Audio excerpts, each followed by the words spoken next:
Vamos a comenzar la clase. Vamos a comenzar con un ejemplo. Vamos a suponer que esta es la Universidad Continental y después que comience el año, el 1 de enero, comienzan a aparecer en la universidad algunas personas con tos, con fiebre, con malestar general y dolor articular. Estas personas van al centro de enfermería a poder atenderse y cuando le preguntamos un reporte al centro de enfermería, nos manifiesta que los casos se han incrementado en cada semana más casos. ¿Eso qué significaría? Que estos casos se están incrementando, por lo tanto cada vez una transmisión. ¿Qué preguntas más quisieran saber ustedes o qué creen que podría ser, según lo que pregunten? Por ejemplo, ¿qué preguntarían en la tos? ¿Qué más quieren saber en la tos? Si es tos seca o con flema. Ya, si es seca o con flema o productiva. ¿Qué más? La frecuencia. ¿Qué más? ¿Cuánto tiempo tiene esa tos? ¿Cuánto tiempo? Ya, ¿qué más pueden preguntar?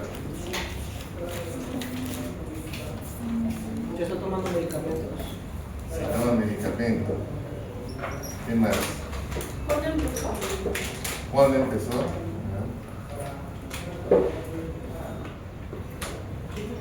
¿Qué más pueden preguntar? Antecedentes patológicos. Muy bien. ¿Qué más? Si es productiva, ¿importa el color de la flema? ¿Importa que sea verde, marrón? Bueno, puede ser un color, ¿no es cierto? Color, si tiene sangre, por ejemplo, también, ¿no? Un rasgo de sangre. Olor. Cuando ustedes a veces tienen sinusitis, ¿qué pasa cuando estornuda una persona? ¿No sienten como un olor que huele medio raro? Sí. Y ese es porque está con infección. Entonces cuando estornuda, el seno paranasal que está acá se llena y se infecta. Entonces ese olor es porque está infectado. Entonces este paciente tiene todos tienen más de 15 días. Es una tos sin flema, blanca. Algunos han reportado que tienen un rastro de sangre. De los 12, 4 tienen sangre. Y algunos tienen personas que tienen familiares que tienen neumonía y otros tienen TBC en su casa, confirmados. De la fiebre, ¿qué preguntarían? ¿Qué preguntan de la fiebre? ¿Qué más quieren saber? ¿Qué preguntarían de la fiebre a un paciente? ¿Cuál es su temperatura? ¿Cuál es su temperatura? ¿Cuál es la temperatura? La primera es, te tomaste la temperatura con termómetro, ¿no? Ya. Si es cuánto, ya. Todos tenían mayor de 38.3. ¿Qué más? ¿Qué más quieren saber de la fiebre? ¿Cuándo inició la fiebre? ¿Cuándo inició? ¿Cuándo inició? ¿Qué más?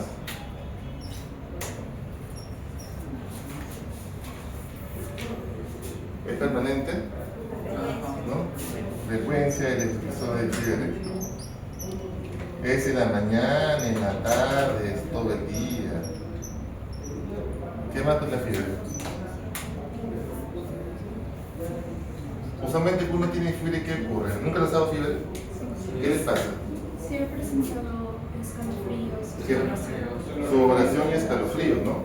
¿Tiene sudoración? ¿Tiene escalofríos? Aunque es poco la reacción, ¿no?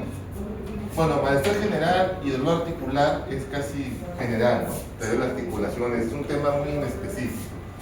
Entonces, con esta información ustedes ya van identificando qué sistema estaría afectado de estos pacientes, de estos alumnos. Respiratorio, cardiovascular, digestivo, ¿qué sistema creen que estaría afectado? Respiratorio. Entonces, lo primero que están pensando hoy, sí, ¿no? Es un problema respiratorio. Los casos han comenzado a incrementar, entonces acá hay personas que están transmitiendo la enfermedad. ¿Y cómo se transmite una enfermedad respiratoria? ¿Por qué vía? Aire, agua, aerosoles. Y cuando están en clase, ¿cómo están? Están cerrados. Entonces, puede ser que la circulación de alguien está contagiando a otro y así pueden contagiar. Entonces, la pregunta es, con esta enfermedad, probablemente, ¿qué enfermedad podría ser? Acá tienen los datos: mayor de 15 días, pacientes que tienen tuberculosis, o es un brote de tuberculosis en los estudiantes de medicina de la Universidad Continental. ¡Qué horror!, ¿no? Puede pasar, ha pasado. Ha pasado en los internados, ha pasado en los colegios. Entonces, con esta información, tú ya sabes, más o menos a grosso modo, que es una enfermedad por tuberculosis. Pero ¿cómo puedo llegar a esto? Haciendo toda esta información. ¿Se dan cuenta? Sin necesidad todavía de investigar, tú puedes analizar qué podría ser. El tema está ahora en decir, ok, si acá hay personas que están con tuberculosis, tenemos varios pisos, tenemos varios salones, o solamente es exclusivo de este de medicina.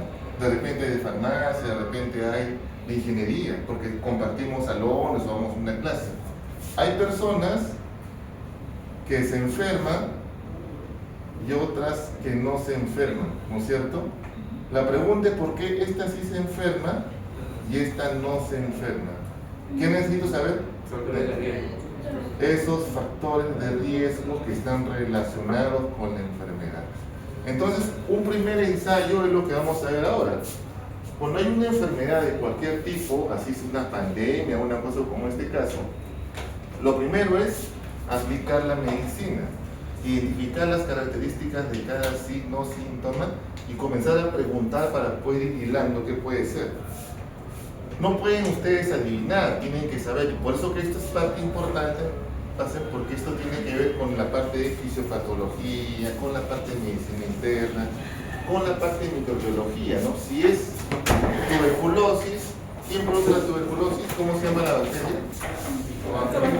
Bacteria, ¿no es cierto? ¿Cómo es el tratamiento, saben? No han hecho fármaco, no se preocupe, pero es un tratamiento largo. Son 4 medicamentos que se dan casi por 6 a 8 meses cuando es normal. Pero si es una enfermedad que es multidrogo resistente o XDR, es más complicado tratar. Entonces, con esta información, ustedes ya saben. Ahora, entonces, la pregunta es, tengo que hacer una investigación. Esta es una investigación que tranquilamente se puede publicar. Entonces, con esta información, lo que dices, voy a ver, mis variables, ¿las puedo manipular o no las puedo manipular? Si las puedo manipular, se llama experimental, y si no, se llama observacional. Como hemos visto estudios experimentales cuando yo manipulo, ¿se acuerdan la vacuna Sinopharm? Cuando te dije, un grupo que de control y el otro grupo le pongo la vacuna, estoy manipulando porque sé que es la variable, entonces yo tengo opción. En este caso no, solamente voy a ver lo que sucede en esta población, o sea, solo voy a mirar y voy a ordenar mis factores. Entonces, según el propósito, o yo lo manejo o solo observo. Ahora, hablamos de estos datos, ¿se acuerdan? Prospectivo, retrospectivo. Prospectivo es cuando yo voy hacia adelante, miro hacia adelante. Y retrospectivo es hacia atrás, ¿no? Hay estudios, ¿se acuerdan que vimos en la clase número 7, creo? ¿Se acuerdan de estos? De caso control, que son hacia atrás, ¿no es cierto? Y esto es corte, ¿se acuerdan? Sí. Corte. Este también puede ser experimental. ¿Por qué? Porque vamos a buscar hacia adelante qué está pasando. Entonces, la perspectiva es que yo sigo hacia adelante. Y el retro también es importante, pero va hacia atrás. Veo los casos y comparo con los controles y donde busco información, ¿no es cierto?, en los libros. Pero también puede ser estudios muy comunes, hacemos un corte que se llama transversal, o sea, lo que está pasando acá. A ver, quiero ver qué está pasando acá en esta población, ¿no? Un corte. En esta población que tenemos de estudiantes, hay personas que se enferman, hay personas que no se enferman. Entonces lo que yo hago es, en un tiempo determinado, cuando yo hago un corte, puede ser una semana, puede ser 15 días, puede ser un mes, o sea, es en un momento determinado hago un corte. Y en ese corte me voy a encontrar enfermos y no enfermos. Y lo que voy a es comparar por qué en ese momento de evaluación yo voy a ver qué pasó con el enfermo y qué no, el que no está enfermo. Y el otro es longitudinal, como la corte. ¿Se acuerdan que es un seguimiento? Como es prospectivo, yo una evaluación, otra evaluación, otra evaluación. ¿Se acuerdan de cáncer de pulmón y Coca-Cola y cáncer de pulmón? Que es una corte. Entonces hago cada año una evaluación. Entonces este es longitudinal. Son varios cortes que se hacen en un tiempo. Este estudio es el más sencillo, es el más fácil. ¿Y qué es este, no? Es un estudio transversal o de prevalencia que hemos visto ya en una clase anterior. Entonces, según estos diseños de investigación, tenemos dos tipos. Tenemos observacional, el que solo miramos, y el otro es experimental, el que podemos nosotros manipular la variable. En el experimental hay dos formas. Dijimos, ¿se acuerdan cuáles son los criterios importantes? Dos, ¿se acuerdan? Aleatorización y enmascaramiento, ¿no? La pregunta del examen número 2. Entonces, uno es aleatorización. Entonces, hay que son aleatorizados y otros que no son aleatorizados. El aleatorizado es el experimento verdadero, es lo que es el ensayo clínico, por ejemplo. En cambio, hay algunos que no se aleatorizan y se usa la población inicial y final y se llama cuasi experimental. ¿Por qué cuasi? Porque no es aleatorizado. Y los observacionales pueden ser de dos formas: sin grupo control o con grupo control. Estos son mejores porque comparo los casos que encuentro. Con grupo control puede ser corte o caso control, y sin grupo es transversal y longitudinal. Para su tesis, lo que les permite mínimo es hacer esto, transversal. No pueden hacer descriptivo solo, eso no vale. Para las tesis, mínimo es transversal, o corte, o caso control, o metaanálisis, que es lo que les permiten hacer. Entonces, mínimo, esto es lo que tendrían que hacer, y es realmente bastante sencillo, como van a ver ahora. Otra cosa importante que es ver las unidades de estudio, porque tiene que ver qué estudia, si son individuos o son poblaciones. En el caso de los observacionales, los descriptivos son los que describen. Por ejemplo, quiero ver las características de los accidentes de tránsito en Lima. Voy a describir si son hombres, mujeres, si fueron en las calles, en las avenidas, si fue en la noche, si fue en la mañana, si fue el sábado o domingo. Entonces yo caracterizo cómo son los accidentes, pero no sé dónde pasan, ni sé exactamente cuál es la causa. Entonces yo no podría decir, con esto pongo un puente, pongo un rompemuelle, pongo más semáforos, pongo más cámaras. Quizás los puentes es una estrategia, no se han visto en las calles, hay unos que son rompemuelles, otros son rompecarros, ¿no? Estos son unos muelles inmensos que le ponen sin ningún criterio técnico. Entonces, a veces eso pasa por los carros en alta velocidad, ¿qué pasa con el carro? Y en vez de prevenir, mata personas, ¿sabes? Ya pasó en un sitio por acá cercano. Los analíticos, es importante esto que lo capturen porque esta es pregunta del examen 3, ¿no? Aquellos estudios donde tú evalúas poblaciones se llaman ecológicos. ¿Y qué son los ecológicos? Son aquellos que comparan población. Por ejemplo, Perú come mucha parrilla, igual que en Argentina come mucha parrilla. Pero ¿por qué hay más cáncer en Perú que en Argentina? Cáncer de estómago. Entonces, ¿yo qué hago? Comparo tasa de mortalidad de cáncer gástrico de Perú con tasa de mortalidad de Argentina de cáncer gástrico, y comparo estas dos poblaciones. Como comparo tasas, es un estudio que ve poblaciones. Este estudio sirve, sí, es un basal para poder identificar, pero es muy macro. Todo se llama ecológico, no es el nombre como se llama. En cambio, los otros que están acá, los tres, transversal, caso de control y corte, son individuos. Este se llama transversal o prevalencia, caso control o caso referencia, y corte o seguimiento. Y los de abajo son los experimentales: ensayo controlado randomizado, ensayo clínico, ensayo de campo y ensayo comunitario, que vamos a ver en la clase número 11, creo que es. Muy bien, entonces con esta introducción de los tipos de estudio, vamos a ver ahora de los estudios observacionales. Hablamos nuevamente para pasar. Hay descriptivos y analíticos. ¿Qué es un descriptivo? Describe, el analítico compara, ¿no es cierto? Compara y analiza esa relación entre uno y otro. Puede subir, puede bajar, o hay relación. De estos que tenemos los descriptivos, tenemos los reportes de serie de casos. Son estudios que se reportan, por ejemplo, cuando comenzó el COVID, ¿no?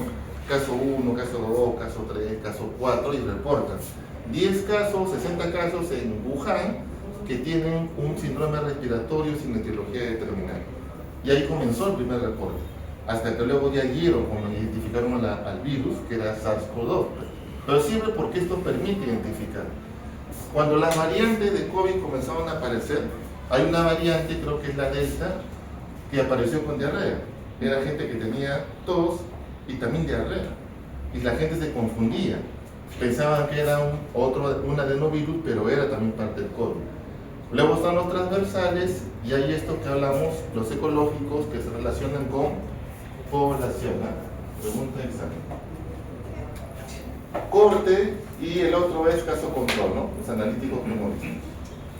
Entonces los descriptivos son importantes porque dan información, ¿no es cierto? Patrones de ocurrencia, como les comentaba. Permite de alguna manera tener información rápida. ¿Dónde son? ¿Cuántos son? ¿Quiénes son? O sea, tiempo, espacio y persona. Y con eso puedo definir dónde están, quiénes son, pero más no puedo hacer. Son bastante básicos, pero es la primera información que se tiene para una investigación o para identificar a las personas que se están enfermando por algún daño específico. Los descriptivos, como ustedes pueden ver, acá es importante identificar las características: sexo, edad, raza, estado civil. Pero el tema es que estas variables deben utilizar variables que ya están estandarizadas en cada país. Por ejemplo, cuando hablamos de sexo, hay hombre y mujer. En otros países aceptan binario y otras formas diferentes. Y acá no, yo soy binario, ¿no? ¿Qué es binario? O soy asexuado, algunos dicen. ¿Han escuchado? Hay personas que hablan así, ¿no? O el estado civil, casado, viudo, divorciado, ¿no? Hay estados. Educación, la que educación tiene. Entonces, estas variables están en el INEI, que es usualmente las variables demográficas. El lugar, el país. Aquí es importante, por ejemplo, ver esta estacionalidad, ¿no? Estos casos, sobre todo las transmisibles, se relacionan con un periodo, con invierno, con verano, o de repente hay un brote en Navidad como accidente de tránsito, ¿no? Navidad, Año Nuevo, feriados largos. Entonces ya te das cuenta que hay una concurrencia o recurrencia de esos eventos en ciertas fechas que son importantes. Usualmente la fuente de datos son los censos. El INEI es una fuente interesante, más acá hay bastante información que se puede sacar su tesis. Es una tesis de fuente secundaria. Buscan las variables, la relación, tienen la data y está su trabajo. No tienen que hacer población, no tienen que hacer muestreo, no tienen que hacer instrumento. Y lo hacen en cuánto? En 2 meses creo que pueden hacer una tesis de tipo. Y se acabó el problema. Porque si van a buscar historias clínicas, van a hacer la entrevista, le van a responder, se tienen que hacer validación de instrumento, tienen que hacer la encuesta, tienen que hacer la base de datos, es mucho más complejo. Y lo otro, que lamentablemente hay una mala noticia, ¿no? Que tienen que saber estadística. Esa es la mala noticia. Eso es de todas maneras. Si no saben estadística, no solamente vale decir, el porcentaje, no. Tienen que usar lo que hemos estado viendo. Chi cuadrado, que es análisis multivariado. Entonces, si pueden aprender en el tiempo, les va a servir porque eso van a poder analizar mucho mejor la información. Ahora, en algunos casos, las historias clínicas también son importantes, pero que hay un problema, ¿no? 2 problemas que tenemos. Uno que es la letra. La letra del médico, que no se entiende nada, la información incompleta, y el otro es el acceso. No es tan sencillo una historia clínica, porque recuerden que es un instrumento médico legal. Si usted es una vez un alumno, ¿qué hizo? Comenzó a fotocopiar. Y un día saliendo, el seguridad le dice, ¿qué llevas? Y le encuentran la fotocopia. Casi lo botan al chico. Eso es ilegal. Entonces eso no se puede hacer, por ejemplo. Entonces, tú puedes revisarla, pero no puedes fotocopiar ninguna historia clínica. Y hay bases de datos también que tienen algunos profesores, cuando hagan internado, hay profesores que tienen datos de, por ejemplo, personas que usan hemodiálisis. Factores asociados a respuesta por hemodiálisis. Tienen con hemodiálisis, con respuesta, sin respuesta. Tienen los factores que tienen su trabajo. Entonces, podrían conversar con un docente para que le dé esa base de datos y lo podrían trabajar. Es bastante sencillo. Entonces, en el descriptivo lo que hacemos es esto, ¿no? Usualmente ver, por ejemplo, curvas, encuestas, Miren, por ejemplo, acá, prevalencia de fumar entre hombres y mujeres. ¿Qué ven de raro acá ustedes? ¿Qué ven entre hombres y mujeres? ¿Quién fuma más hombres? Corea, ¿no es cierto? ¿Y quién fuma menos mujeres? En Egipto. ¿Dónde hay equidad de hombre y mujer? En Dinamarca y en Suecia. ¿Creen que tenga algo que ver con el país? Sí, no, ese es un tema racial, es un tema... En Egipto, una persona fuma y la castigan, una mujer. En Corea, ¿cómo hay machismo o no hay machismo en Corea? ¿No han visto las novelas? ¿Cómo las tratan todas las novelas a las chicas? Es notorio el tema del racismo, ¿no? O sea, de machismo, perdón. En cambio, en Suecia y Dinamarca, que es casi mitad-mitad, hay equidad de género. Entonces, dan cuenta que esto tiene que ver no solamente el fumar, sino el contexto es en qué sociedad están y qué factores puede conllevar a que eso ocurra. Entonces, eso es lo que más o menos tienen que hacer en ese análisis cuando son descriptivos, ¿no? Entonces, este genera hipótesis, nada más te dice por qué podría ser, pero no te dice nada más. La serie de casos que le comenté es cuando aparecen varios casos parecidos, pero no tienen esa relación, no encuentran una identificación. Por ejemplo, personas en Colombia que comienzan a tener rash, tienen fiebre, les ha picado un mosquito, es dengue, le toman dengue, negativo, Zika, negativo, chikungunya, negativo. Entonces, esa bolsa de las personas que están negativas, pero siguen con la enfermedad, ¿qué cosa es? Hacen un estudio y encuentran oropuche. El oropuche es una enfermedad muy parecida a ella, casi prima, pero el vector es diferente. El vector es del tamaño de una pulga. Imagínense un mosquito del tamaño de una pulga. Cuando van a cazar, las redes son muy grandes, el mosquito pues se pasa. Son trampas especiales, entonces encuentras características. ¿Y qué encontraron? De que muchas gestantes que fueron picadas por esta enfermedad y le dio la enfermedad, tuvieron aborto. Entonces, este problema mosquito sí genera problemas teratogénicos como el Zika. Entonces, comienzan a describir casos de personas con ciertas características que hay que identificar. Clínicas, epidemiológicas, radiológicas, de laboratorio. Y esto sirve para alertar al servicio. Cualquier persona que venga con esa característica particular, tú puedes identificar que puede ser uno de estos casos y lo puedes poner en diagnóstico presuntivo para tomar una muestra, por ejemplo. Entonces, estos estudios son los que comienzan, ¿no? Para el caso de SIDA, ¿no? Por ejemplo, VIH, en San Francisco, hombres jóvenes con tuberculosis, con sarcoma de Kaposi. Y no es común tener sarcoma de Kaposi. 2, 3, 4, 5 hombres jóvenes con sarcoma de Kaposi, ¿qué es eso? ¿Qué está pasando? Algo raro está pasando en esa comunidad. ¿Qué es lo común? Drogadictos, pero no con crack, sino con inyección, ¿no? Entonces, esos se contaminaban entre ellos y ahí se comenzó el VIH y el SIDA en esta población. Entonces, esto fue lo que yo vi, que algo está pasando y es como una alerta, ¿no? Que uno puede identificar y saber. Tiene algunas limitaciones, solamente se aplican para esos individuos, hay que ver realmente si es la información correcta, pero en general son bastante ayuda porque, y son publicables, ¿sabes? Las revistas también publican este tipo de estudios porque dan inicio a algunas investigaciones adicionales. El segundo estudio, que es el que les comenté, que es el más sencillo, ustedes deberían aprender porque esto es lo que más van a hacer en su tesis, es este, ¿no? Es el transversal.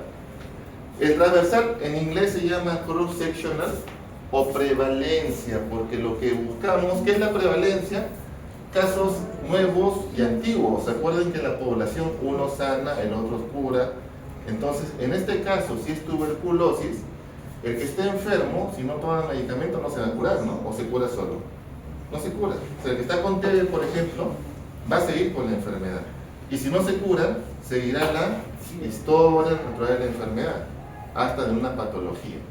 Entonces, ¿qué podemos evaluar acá? Como les comenté, la exposición puede ser un mes, un examen preocupacional, un ingreso a la universidad, un retiro laboral, es lo que yo puedo utilizar. Los estudios lo que vemos que es que en forma simultánea, este proceso que dijimos que existe en la universidad va a afectar a personas enfermas y no enfermas. Y lo que yo tengo que buscar es qué factor está relacionado con enfermarse y no enfermarse. De repente puede ser que algunos usan mascarilla y usar mascarilla es un factor protector. O tener un amigo que tose al costado puede ser un factor de riesgo. Entonces yo tengo que comenzar a buscar, porque yo primero describo. Entonces la primera parte de esto es describir, ¿no? Hay que describir todo lo que se pueda de estas características. Dijimos tiempo, espacio y persona. Esto nos va a dar una posible hipótesis de cómo está ocurriendo esta enfermedad en la universidad. Porque a mí me van a pedir que haga una intervención. Y para eso una intervención tengo que saber dónde está ocurriendo, si son en todos los pisos, son todas las facultades, solo es en medicina, ¿no? Es también el personal administrativo de la universidad, hay aparte otras personas, profesores que puedan tener todos, los auxiliares, el portero, seguridad, o solo está netamente sesgado a los alumnos. Entonces toda esta información me permite poder hacer la clasificación que yo voy a hacer. Entonces la idea es que esta población, que yo, en este caso es la población de la Universidad Continental, puede tener expuestos y no expuestos, y con factor y no factor. O sea, voy a tener una tabla de 4, de 2 por 2, ¿no? Lo que voy a tener es esto: personas que se enferman, personas que no se enferman, y los que tienen el factor de riesgo y el que no tiene el factor de riesgo. Ya hemos visto la clase pasada, ¿se acuerdan de esto? Para cada factor, yo puedo tener varios factores, ¿no? Como en el examen han visto, ¿se acuerdan? Varios factores. Yo puedo identificar para cada uno de ellos cuál tiene relación. Entonces lo que hago es esto: ver de los casos que van apareciendo entre expuestos y no expuestos a la enfermedad. Voy a comenzar a poder identificar estas características.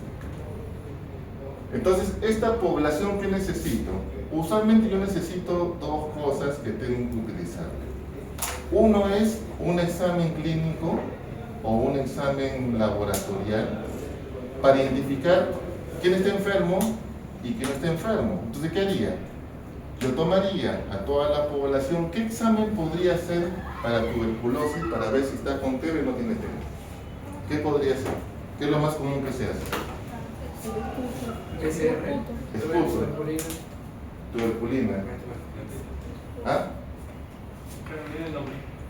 Una placa radiográfica.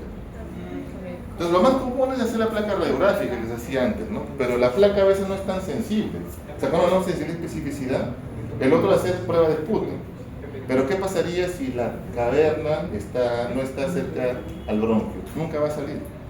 Ha habido una alumna, no sé si de la San Martín han escuchado, de medicina, que estuvo embarazada, acabó el embarazo y sin tos, solamente con malestar, se quedaba de noche, no comía nada, con sueño, comía poco, no tenía mucha tos, tenía fiebre también poco.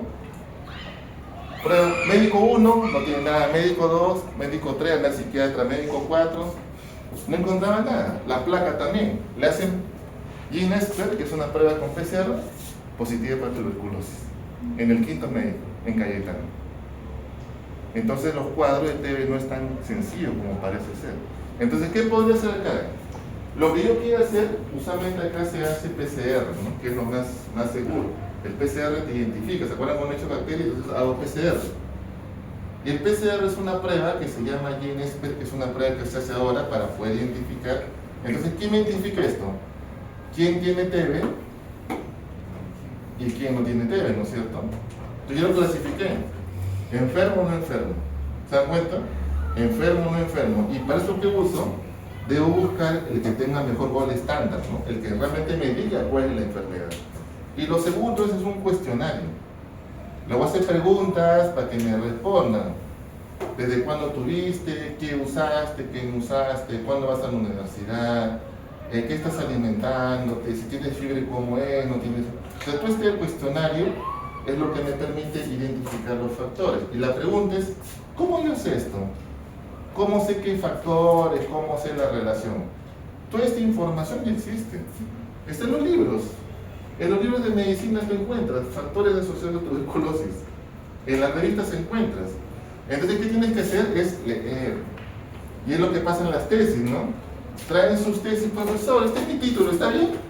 Y le pregunta, ¿qué es esto? No sé. Entonces, ¿qué vas a investigar? ¿Sabes cómo es la prueba? No sé. Tienes que leer, no siquiera tengo que leas, lee el libro normal que estás leyendo, el Harrison, cualquier cosa que veas que te sirva para poder identificar estas variables. Y por último, si no, buscas en las revistas, ahora están a disposición, o en los repositorios de las tesis. Entonces ya tienes estas preguntas y con esto ya tienes tu cuestionario más la prueba, ya puedes hacer este cuadro para poder identificar. Entonces, esta población es el otro tema. Cuando tú tienes muchos enfermos, imagínate que fueran acá 5.000 personas. 5.000 es bastante. Entonces, haces una muestra. No te cabe otra. Entonces, pero ¿qué pasa? Cuando haces la muestra, tienes que usar bien la fórmula. Tienes que saber el poder estadístico que vas a utilizar. Tienes que saber si es caso control o corte, y tienes que hacer el muestreo, que es el azar. Y eso es un poco más complicado, ¿no? Entonces, eso también es importante porque te va a jalar inferencia. ¿Qué es inferencia? Es lo que tú encuentras de la muestra, lo vas a extrapolar al universo de pacientes. Si haces mal el muestreo, esa inferencia va a ser una falacia. Probablemente te salga positivo cuando no es y puedes tener una dificultad. Entonces, al final, ¿qué vamos a hacer nosotros? Es esto, ¿no es cierto? Vamos a tener la población, el que está enfermo y no enfermo. ¿Cómo lo separo? Con una prueba, como les comenté. Si, por ejemplo, quiero ver pacientes con VIH, yo puedo separar, ¿se acuerdan cuando hicimos con prueba rápida? Sin prueba rápida. ¿Quién está enfermo y no está enfermo? ¿Y qué factor? ¿No? ¿Usó preservativo? ¿No usó preservativo? ¿Usó preservativo? ¿No usó preservativo? Ya tengo mi relación del uso preservativo con la presencia de la enfermedad. Teóricamente debe salir que el que usa preservativo tiene factor de protección, ¿no es cierto? Es la lógica. Hasta ahora, a menos que pase algo diferente. Por eso lo que encontramos, deberíamos encontrar lo mismo en nuestro estudio. Pero a veces no se encuentra y hay que explicar por qué. Entonces, al final clasificamos esto, ¿se acuerdan? Y hemos visto también la vez pasada. Los que están expuestos, no expuestos, de los que están enfermos y no enfermos. Y aquí tenemos nuestra razón, ¿no es cierto? La razón famosa de prevalencia, ¿no? Que es el RP, ¿se acuerdan? El RP tiene que ver con el estudio transversal, ¿no? Pregunta examen, ¿no? ¿Se acuerdan? Ahora vamos a ver el examen. Entonces, esa era parte de la respuesta. Igual que sabemos, si el RP es igual a 1, es indiferente. Si es menor de 1, es protección. Y si es mayor de 1, es riesgo. Si me preguntan a mí, ya doctor, ¿usted qué me recomendaría? ¿Qué voy a recomendar? Es esto, ¿no es cierto? Es esto deben hacer y esto no deben hacer. ¿Ok? Entonces hay cosas que no se debe hacer que son los riesgos y hay cosas que se deben hacer la protección. Es importante cuando se redacta que esto quede bien claro para que no se confundan cuando hacen la negación. Entonces, estos estudios, si bien cierto, no es causa-efecto, ¿se acuerdan cuando hablábamos? Causa-efecto, aquí no hay. No se puede decir que es la causa. Solo hay una relación entre estos factores y la enfermedad.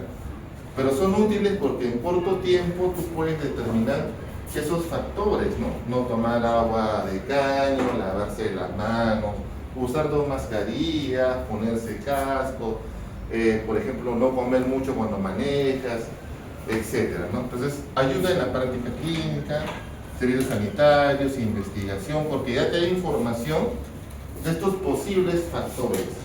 Si tú quieres saber causa-efecto, tienes que pasar a otro segundo nivel. Este es el nivel, digamos, el nivel 2, ¿no? Primero descriptivo, nivel 2 transversal. Nivel 3 sería un caso control, ¿no? Irme hacia atrás. Pero si quiero hacerlo mejor, hago corte. Pero si quiero mejorarlo, hago investigación. Es un mismo título, pero con diferentes miradas. Entonces, puede ser un título normal, pero la profundidad va a depender del estudio que vas a hacer. Entonces, en las tesis, usualmente pueden cambiar todo menos el título, que es lo que siempre te piden. Pero el interior va a ir cambiando dependiendo, y la profundidad va a depender, mientras más conozcas el tema, tu profundidad en el estudio va a ser mucho mejor, sobre todo para no decir multivariada, ¿no? Que es la idea de que ocurra ese trabajo. Por ejemplo, acá, estudio de prevalencia actual de asma en escolares en San Sebastián. Es una publicación, una revista. ¿Qué han hecho acá? En escolares en un colegio, han identificado personas con asma y personas sin asma. ¿Cómo identificas asma? ¿Cómo identifican asma? ¿Quién tiene asma? ¿Quién no tiene asma? Hay pruebas, ¿no? Sí. Identificas, puede ser a través de pruebas respiratorias y encuentras uno y encuentras otro. Ya lo clasificas. Ahora la pregunta es, ¿por qué tienen asma? Puede ser que sea prematuro, puede ser que ella no tomó la lactancia materna, puede ser que este niño solamente come chisitos, papitas, este niño viene del padre de la sierra, vive en una casa pequeñita, cocina con leña. Entonces van identificando qué factores se relacionan con el asma y tú puedes identificar, ¿no?, en esa población qué está ocurriendo. O también puede ser ¿no?, nivel de actividad física global en la población adulta de Bogotá, prevalencia y factores.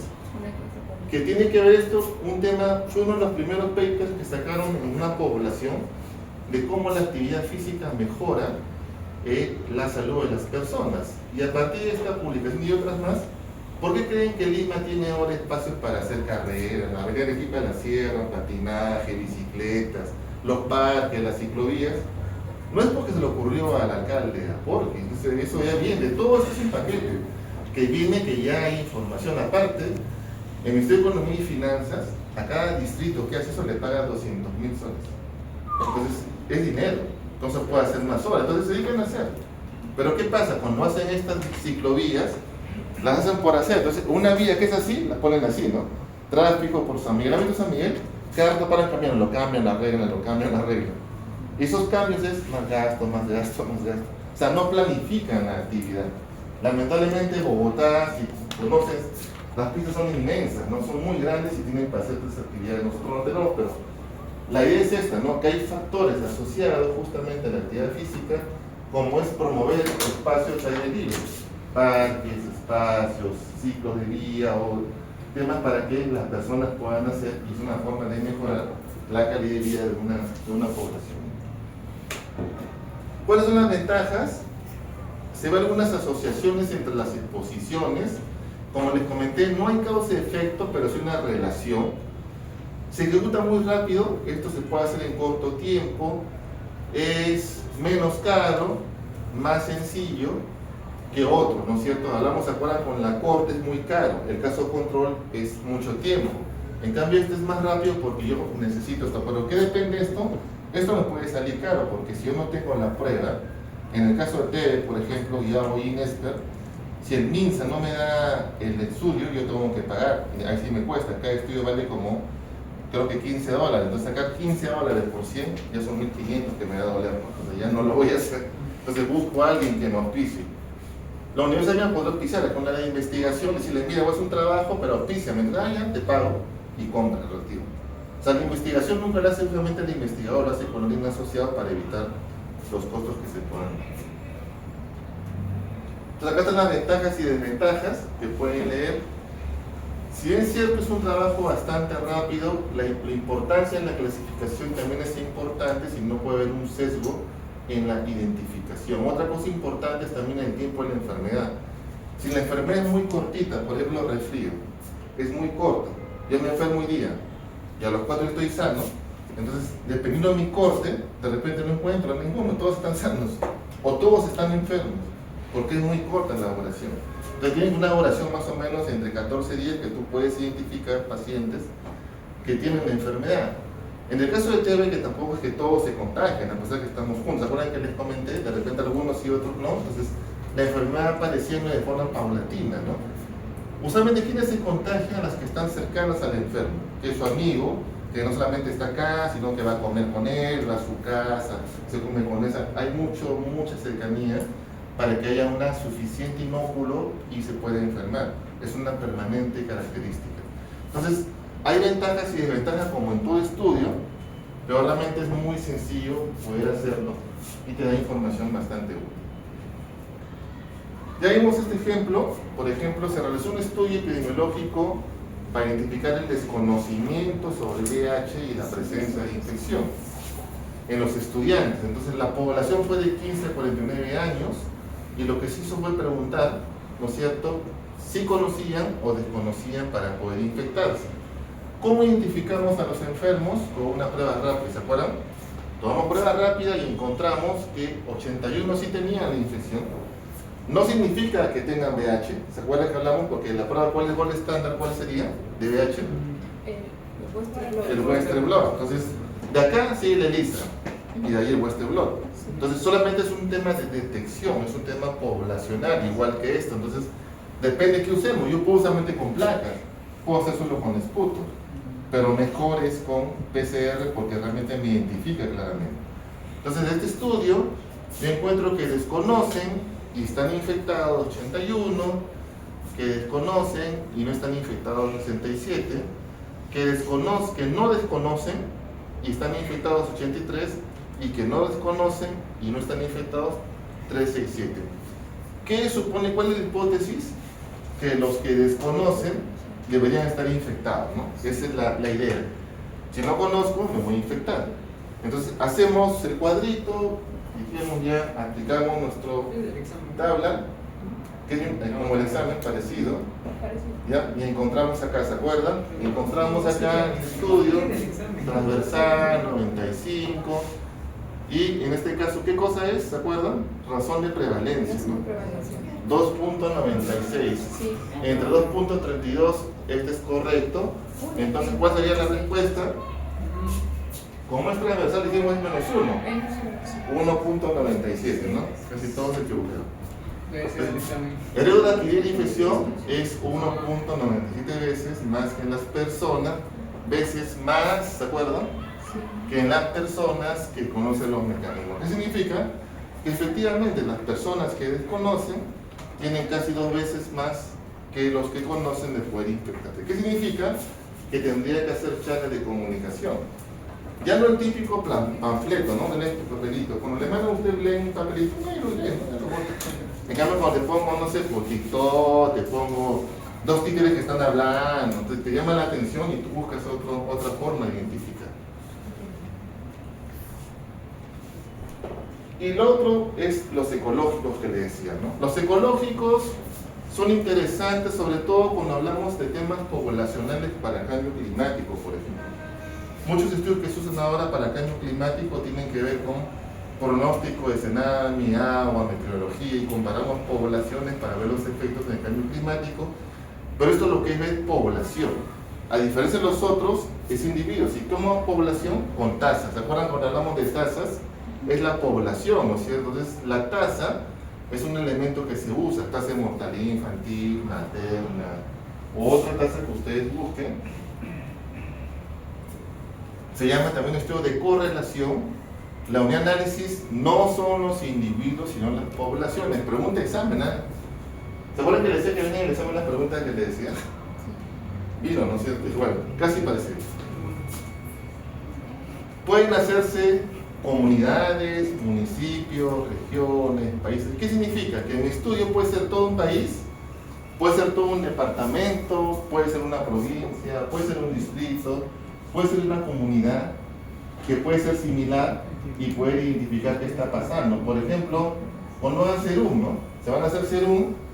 Yo me fui a hacer a Huancavelica el año 98 a hacer serum. Y Huancavelica fue el primer médico de la región. ¿Y qué hay en común ahí? Las neumonías. Entonces, ¿por qué llegan los pacientes tarde al centro de salud? Llegan casi muriéndose. Porque existe la atención tradicional. Le pasaban huevo, le pasaban jugo, le daban agüita. ¿Y por qué vienen al centro? Porque cuando se mueren, ¿qué pasa? ¿Qué hay que hacer? Autopsia. Entonces no querían la autopsia. Entonces, ya doctor, lo traigo para que no se muera y usted le diga que está muerto. Solo por eso lo traigo. Entonces comenzamos a trabajar, identificar qué es los temas de la partera, el tema de los curanderos, ¿no?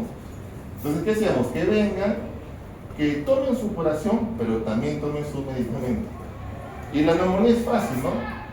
Frecuencia respiratoria, teléfono postal y la edad. Esos 3 criterios identifican neumonía sin necesidad de escuchar el endoscopio. era lo clásico que cualquier clínico podía hacer. Entonces, comparas una región A, una región B y una región C, y qué pasa en esos lugares donde sí hay y no hay, ya tienes un estudio ecológico, ¿no? Es poblacional, pequeñito, pero ya te sirve para tomar algunas decisiones. Esto creo que no. A ver, vamos a un ejercicio para terminar si que han entendido. Se realizó un estudio transversal para determinar el incremento de casos de neumonía en adultos. Y de 65 años durante la temporada de invierno del 2001 en 6 departamentos alpaninos. El epidemiólogo propone que uno de los factores de presencia de neumonía en este grupo poblacional es la baja cobertura de vacunas por neumococo, menor del 90%. Entonces él identifica personas que tienen neumonía y están sanos, ¿no? Con el evento, sin el evento. ¿Cómo lo determinó? Con placas radiográficas y diagnóstico clínico pudo identificar con neumonía y sin neumonía. Y lo otro fue las dosis neumococo, con dosis incompleta y dosis completa. Entonces, estos datos son los que encontró, estos datos lo ponemos al Epidax y sale esto. ¿Qué valor vamos a ver acá? ¿Qué medida? ¿Qué indicador epidemiológico? Ese es un estudio de prevalencia, ¿no es cierto? Transversal. ¿Qué buscamos? ¿Qué usamos? ¿Prevalencia de la enfermedad o de la exposición? De la enfermedad. Hay unos que han puesto de la exposición. Hablamos de la enfermedad. Entonces aquí está 3.51. Ok. ¿Esto es correcto o es incorrecto? Tiene intervalo 3.3 y 5.5. Ambos mayor de 1. Correcto. Entonces, ¿cuál sería la respuesta? La A, la B, la C, la D o la E. A ver, otra vez. A ver. La de 2,51. 2.51. La C. La D, porque prevalece no está No, es bueno. razón de prevalencia. Es pruebas. Poquito un punto. Bueno, son las dos. ¿Cuál es? La de- La de- A ver, ¿no es cierto? Pregunta examen. Muy bien. Listo. ¿Alguna pregunta? ¿Una duda? ¿Quedó claro? Ya, entonces ahora vamos a ver cuánto tiempo tenemos.